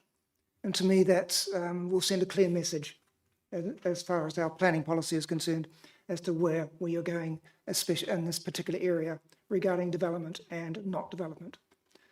So on that basis, I will be supporting the officer's recommendation for this. Thank you. If I can just be clear about something, this report and our recommendation does not, in our view, set a precedent for any other site to come forward. That would be considered on its own merits. This is a particular site with the properties adjacent. Other sites to the right, as you see on the plan there, are in a different context. So I wouldn't want to sit here and say that we'd be recommending approval for those to come forward. Thank you. Thank you. Councillor Mercer. I have to say I'm not sympathetic to approving this one. I'm looking at paragraph 6.54, and basically what it says is that it acknowledged that the development would be located outside the built-up area boundary and would be in conflict with policy 26 of the HDPF. So this is different. It's not just drawing a line in the sand, because there is a line in the sand. The line in the sand is the built-up area boundary already. And this would actually be changing the line in the sand. And the reason for that that's given by officers, and I'm not attacking it, I'm understanding it, is that the experience of someone driving along the lane, and that they would see houses, houses, houses, houses, and then no houses, as opposed to houses, gap, houses, no houses. That's my understanding of what you're describing here. The issue that other members have raised is, but the houses, the new houses one would see, are essentially large detached houses, which, as I understand it, are not what the neighbourhood plan sees as being the need within the area. So if you were saying to me these were going to be 2 or 3 bedroom houses that were meeting the requirements of the local area, that would be more difficult for me to balance against the fact that this is outside the built-up area. So I'd appreciate some advice about that, because I'm conflicted at the moment. Thank you. Can I just respond on that question, just to clarify that this application doesn't set the size of the houses that would be delivered on this site. That would come forward at reserved matters. So we could put an informative around an expectation around the size of homes. What I would advise also is that, given we've got a 1-year housing land supply, it's almost inevitably the case that houses of all size are needed in the district. But that's obviously a matter of judgment. Thank you. Okay. Any other member wishing to comment on this application? Councillor Raby, yes. Yes, and I just wanted to comment that I do see a difference between the two applications and the layout. So I'm kind of minded to follow Councillor Helliwell's view on this, that it does seem more in keeping. This is something that if we had a 5-year land supply and we had a neighbourhood plan, we wouldn't be a local plan. This wouldn't be coming forward. It's not that we think that this is ideal, but I think in the circumstance we have all sat here and voted through larger developments on the edge of settlements in locations that we wouldn't, and I think we should follow the same thinking in terms of officer recommendation. I see this as being different. In other circumstances, I wouldn't be minded to support it, but I'm minded to support the officer recommendation because of the location within the other houses. Whereas I think that it's clearly rural, the other one, and I think that would be clearly more detrimental. So that's where the harm difference for me sits. Thank you. Thank you. Any final comments from members? Sorry, Councillor Mercer, yes. Just to come back, and I apologise for doing that with a gap. Would this be in relation to the types of houses that are identified as needed to meet local housing need? Would an informative be the sort of thing we could put on this? Yes, you could put an informative on. It wouldn't necessarily be binding, but you'd have the opportunity to call the application to committee and consider the proposal in the round. Thank you. Do you wish to put an informative in place, Councillor Mercer?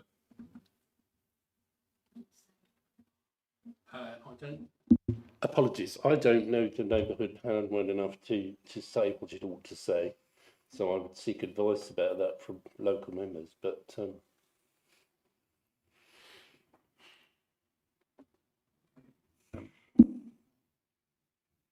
in which case I can't make a proposal because I don't have the knowledge to do so.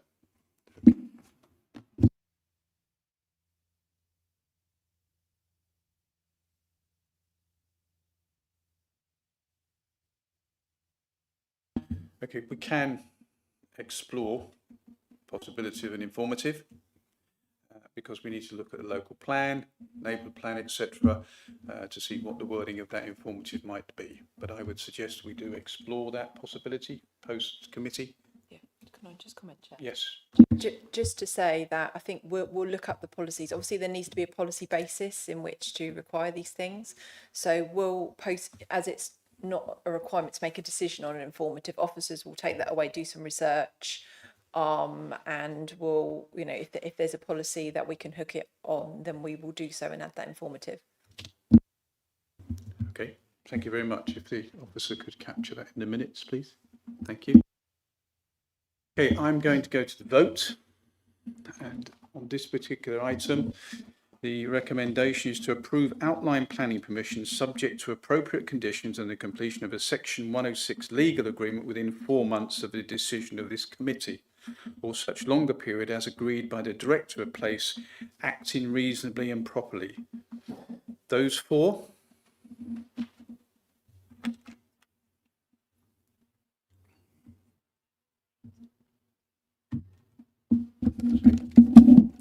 Sorry. 10 for.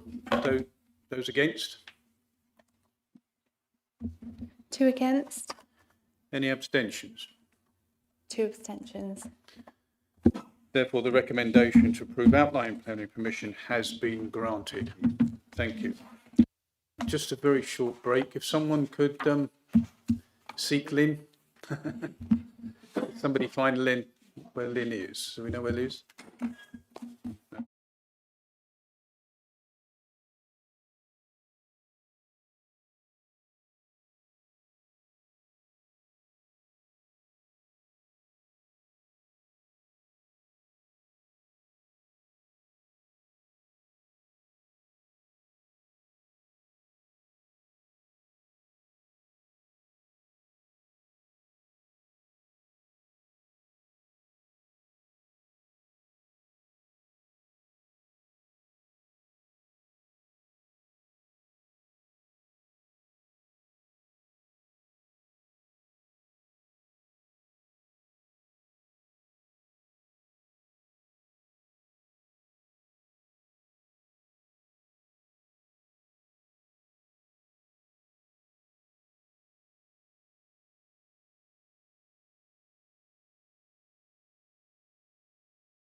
Much.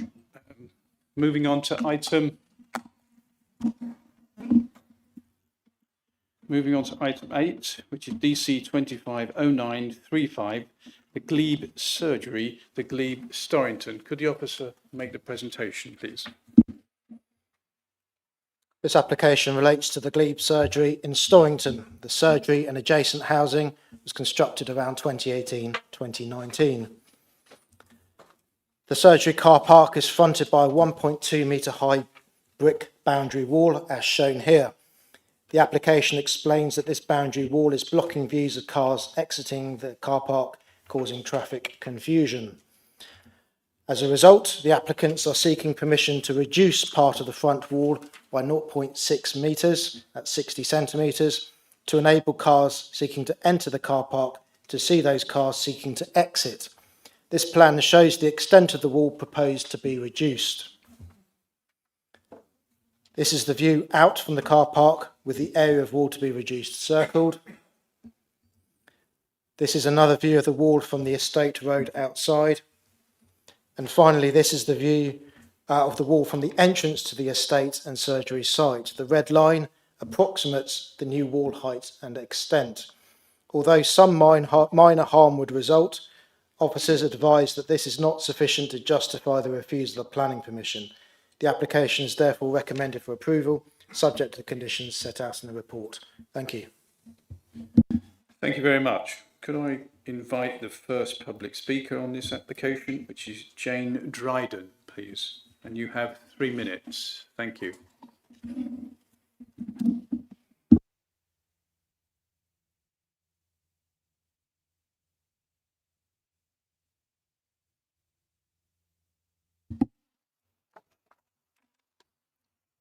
Good evening.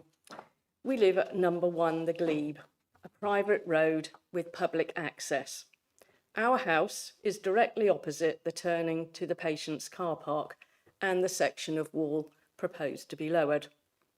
Our front window to the wall opposite is just 11 metres and the curb is only 3 metres away. We witness the traffic flow daily like nobody else. We object to the proposed lowering of the wall for 2 main reasons. Firstly, it will not solve the issues with visibility and traffic flow. Secondly, it goes directly against previous planning considerations. The issues with traffic flow are caused when the patient car park becomes full. At this point, traffic flow becomes chaotic. The car park is usually full by 10 a.m. and all spaces occupied. As the cars are significantly higher than the 120 centimetre wall, lowering the wall to 60 centimetres, 2 foot, will not help visibility as these cars parked will still block the view. There are only 24 usable spaces in the car park. This is for a surgery that currently has 14,000 patients and a capacity for 22,000. To give you an idea of numbers, on the unusually quiet Monday of the 8th of September, there were 400 car movements to and from the surgery between 8:30 and 11:30 a.m. This is a shocking number. And the move here of the village pharmacy has made the situation worse. So, the car park is full. Drivers entering the Glebe are committed to entering the car park. They will often have cars behind them and are unable to reverse. The road is narrow. The entrance to the Glebe and the patient's car park are also narrow, with sharp turns resulting in vehicles in the middle or the wrong side of the road. As a result, our front garden and property are constantly being damaged, as are the curbs and pavements, as they are often mounted by manoeuvring vehicles. There is a solution. The road has space to be widened. Secondly, lowering the wall goes completely against the original planning policy to screen the car park from wider views. The wall height is also designed to screen the properties facing it from the intrusion of bright car headlights. The application is to lower the wall to 60 centimetres. This is lower than all car headlights and they will now be visible and shine directly into our living room and the windows of number 2. All residents will lose the attractive appearance on the development which was agreed as important on the Could you original bring your planning comments to a provision. conclusion, please? Thank We would you. like to solve the issues with traffic flow, however, lowering the car park wall is not it. Why waste money lowering this wall when it solves nothing, whereas widening the road would provide a long-term solution, especially as traffic volumes continue to increase? Thank you. Thank you. Okay. I'd like to invite Ray Dorr, please. And you have 3 minutes. Thank you.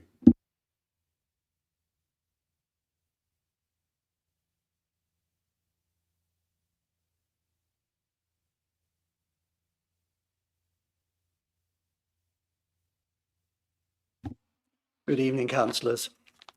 Living at the Glebe, we experience congestion problems whenever the surgery is busy. We would wholeheartedly support a proper solution, but this is not it. A brief time at the Glebe on any weekday morning will see that the reason for congestion is because the road to the car park is very short, only about 19 metres, and it really is only wide enough for one vehicle at a time, and the car park is badly configured and small. The images show us a virtually empty car park, and when it's virtually empty, there is no problem at all. It's the rest of the time. The applicant makes an assumption without any evidence that this plan will achieve its aim. The committee report then just accepts this assumption with no analysis of it. Nowhere is there any appraisal of traffic volume or of car park use to show that it would actually do what is claimed it wants to do. It can't. There are 4 parking spaces immediately behind this wall. Any car park there is a barrier that is higher than the existing 4-foot wall, and so it is illogical to say there will be any supposed better visibility of the car park if the exit wall is lowered. The report also ignores the fact that early views of the car park are blocked by an electricity substation, and drivers have already begun their turn into the Glebe before seeing the car park. In other words, lowering the wall is no help. Turning to planning considerations, this wall and its design were thought important enough by planners to require planning permission to make any alterations to it. That's why we're here tonight. Their aim was, as stated in 6.3 of the report, to screen the car park from wider views, and also to fully comply with HDC planning policies 32 and 33 in the HDPF. More recently, Regulation 19 seeks visually attractive parking areas and a clear distinction between private and public places. The report says all these policies are there to ensure a high standard of design that relates sympathetically with its surroundings and avoids harm to neighbours. However, if granted, the redesign would, and I quote from the report, look somewhat odd and fully expose what is a public car park to wider view. Certainly mean a loss of privacy to neighbours who in winter afternoons will have car headlights shining into their living areas, but above all, it will make no difference to congestion. Yes, a solution needs to be found. It would seem possible to widen the road by about 1 metre, so allowing cars to pass. Yes, there will be a cost for the developers, but councillors, let's get this right, please. Such a move will be a win-win for surgery users and residents, and widening the road leave HDC policies to protect neighbours' amenity fully in place. You bring your comments to conclusion. So please. in conclusion, I urge you to reject this application and advise medical centre developments, the surgery owners, to come and talk to the residents. We very much want a solution too, but one that actually works, please, and this certainly is not it. Thank you very much. Invite Councillor Claudia Fisher, the ward councillor, and you have 5 minutes. Thank you.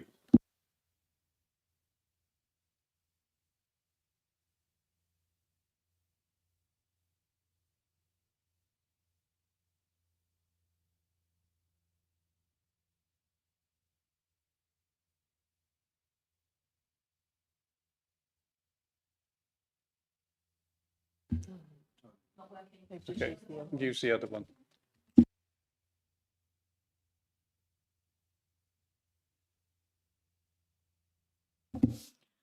Chair, members, I speak today as member for Storrington and Washington to strongly object to this application, which proposes lowering the boundary wall at the Glebe Surgery car park.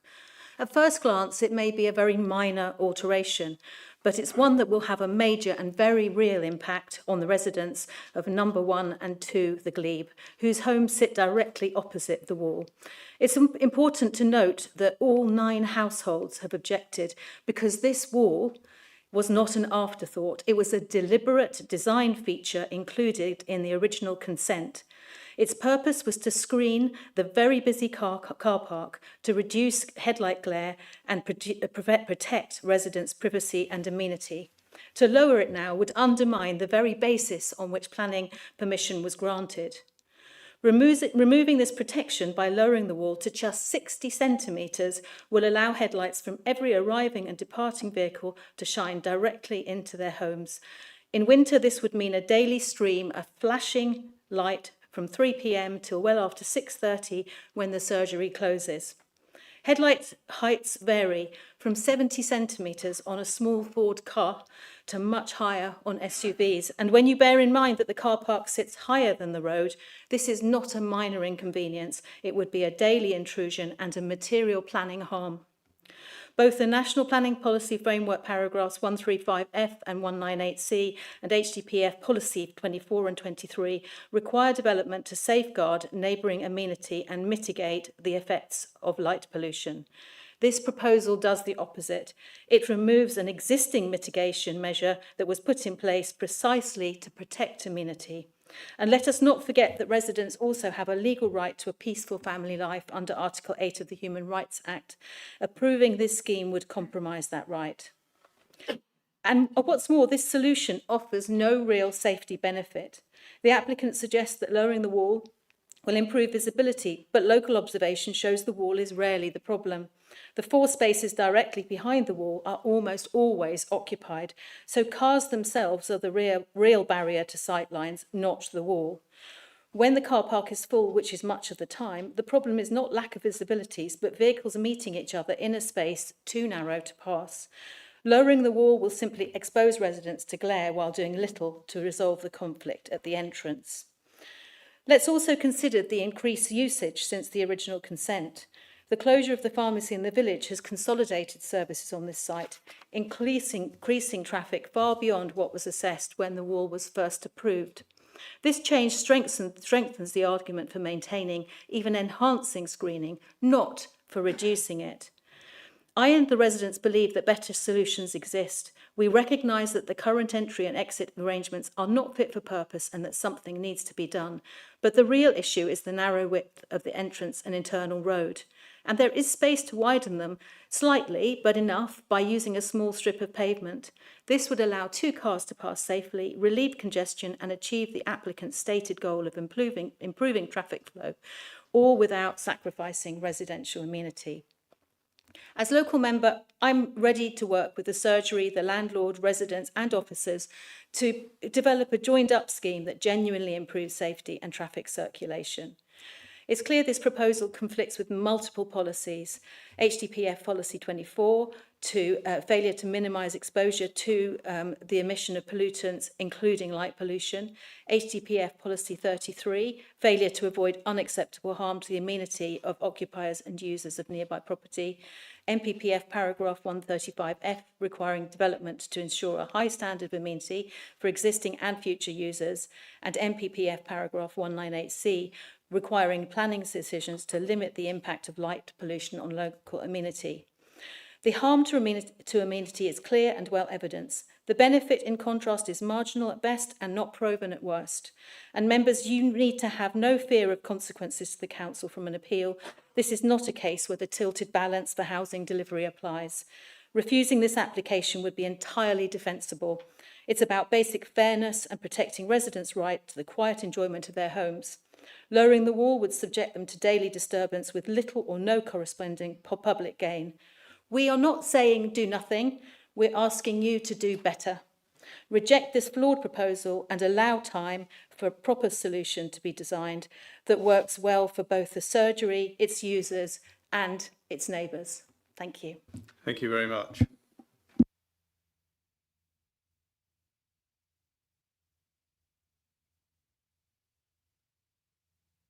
Okay, I will open this up for debate by the members. Councillor Clark. Thank you, Chairman. It doesn't happen very often, but I agree with Councillor Fisher. Basically, if you could go and look at the entrance, please. Yeah, if you look, I drove there and went and had a look. I did a recce on site. Basically, you're coming in from the roundabout, you can't see into the car park, even in my car, which sits quite high up, because you can see there's a slope down to the bottom there.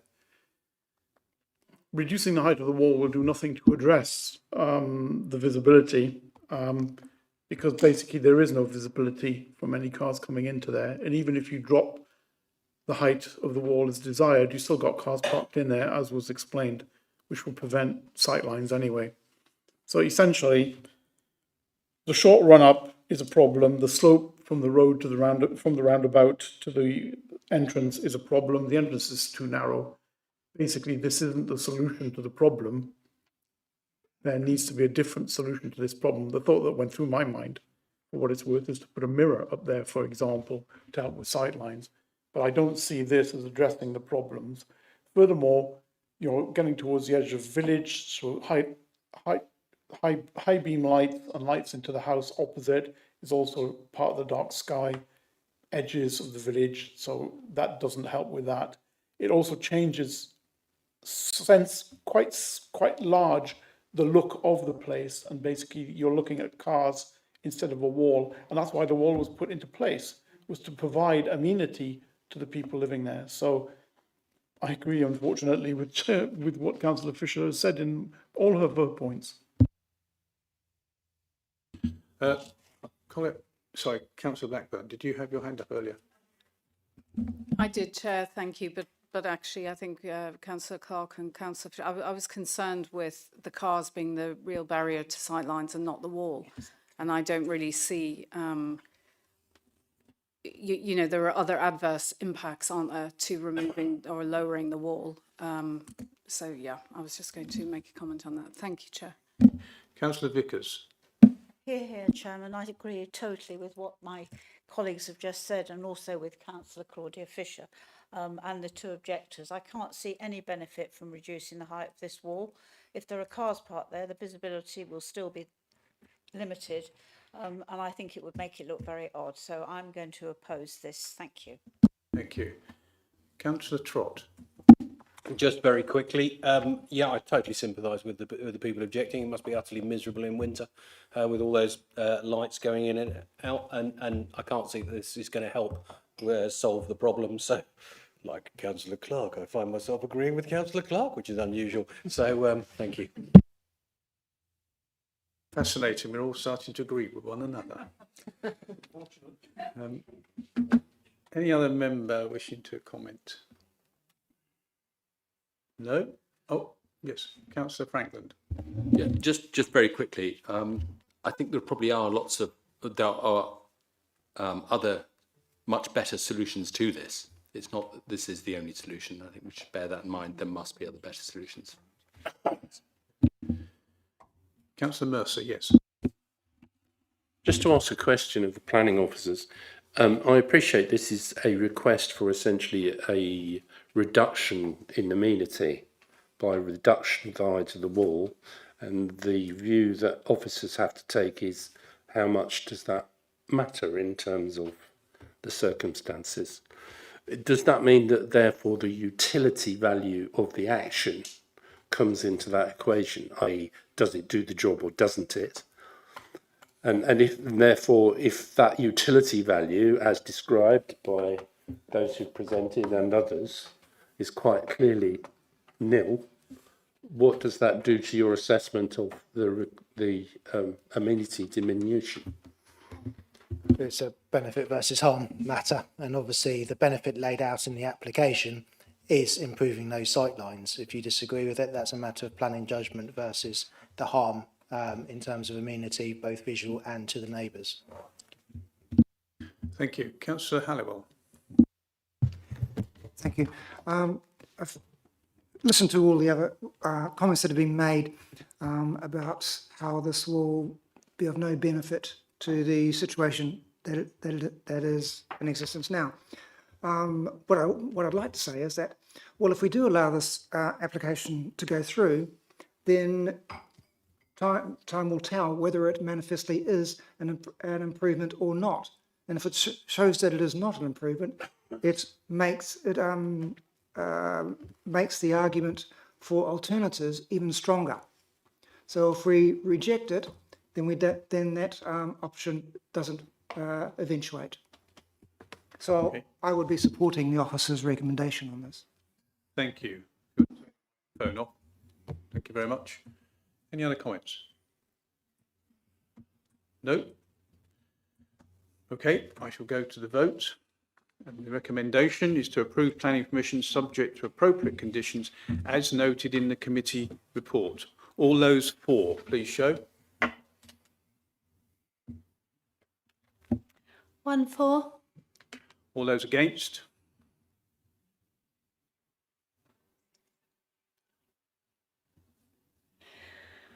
Against. Any abstentions? No. Therefore, the application has been... No. Yeah, sorry, I'm just hauling myself back from saying the wrong thing. Mind you, I was kicked under the table, but that's not here or there. Therefore, the motion has failed, and we need to put forward an alternative motion which we can vote on.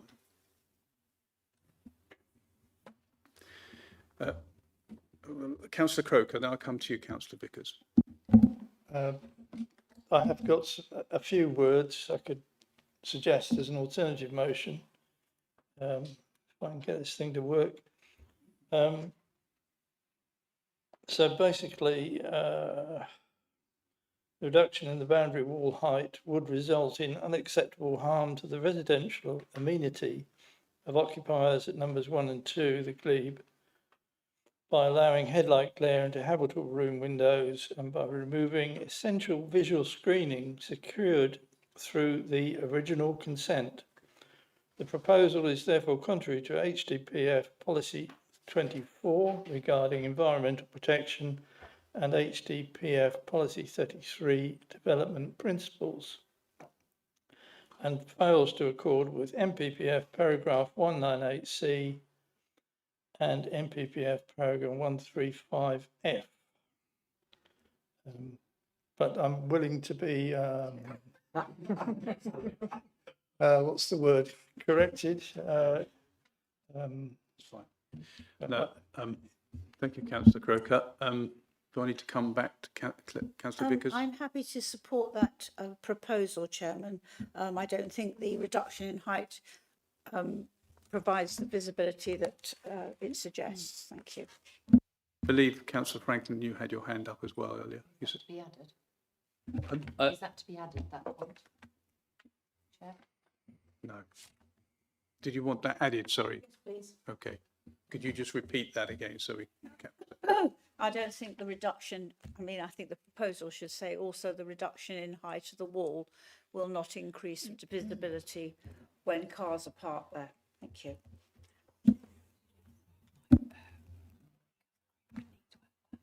Yeah, okay. Councillor Croker, you wish to add that to your proposal? I'm more than happy to accept that addition, Chair. Before I go to Councillor Franklin, you did have your hand up. I think Councillor Vickers' point addresses my addition as well. Thanks. Councillor Croker, could you be so kind as to read that out again? Adding. I think we're going to take it from tomorrow. Okay. All right. Sorry. Okay, we're going to take it from the tape tomorrow, but I think members are aware of what they're voting. But members, you are aware what you're voting on this alternative motion as read out by Councillor Croker and the addition from Councillor Vickers. Yep. Okay. All those in favour?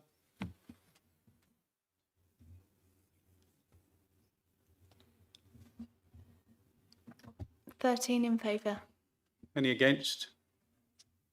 None against. Any abstentions? 1 abstention. Therefore, the motion is carried and the application has been refused. Thank you. Item number 9, urgent business. There's none from me. So finally, I'd like to thank the officers for their presentations and guidance throughout this meeting this evening, and members for your contribution. Wish you all a safe journey home this evening. And at 19:43, I bring the meeting of the Planning Committee to a close. Thank you very much.